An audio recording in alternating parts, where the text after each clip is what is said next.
আসসালামু আলাইকুম। আমরা এতদিন বিভিন্ন ধরনের হাট সম্বন্ধে জেনেছি, যেমন গরুর হাট, ছাগলের হাট।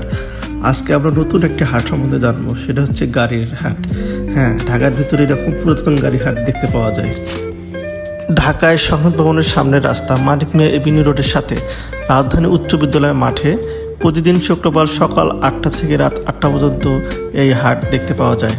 এখানে একসাথে 130টি গাড়ি প্রদর্শিত হয়ে থাকে। 25 বছর পূর্বে 13 আগস্ট 1999 সালে ঢাকা বিশ্ববিদ্যালয়ের 6 বন্ধু মিলে কারহাট নামের এই প্রতিষ্ঠানের যাত্রা শুরু করেন।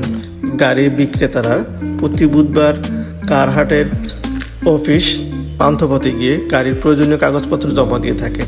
গাড়ির প্রয়োজনীয় কাগজপত্র ঠিক থাকলে 700 টাকা এন্ট্রি ফির মাধ্যমে শুক্রবার সকাল 8টা থেকে রাত 8টা পর্যন্ত এই কার হাটে গাড়ি প্রদর্শন করতে পারেন। এই কার হাটের প্রত্যেকটি গাড়িতে উপরে গাড়ির দাম, মডেল, গাড়ির সাল,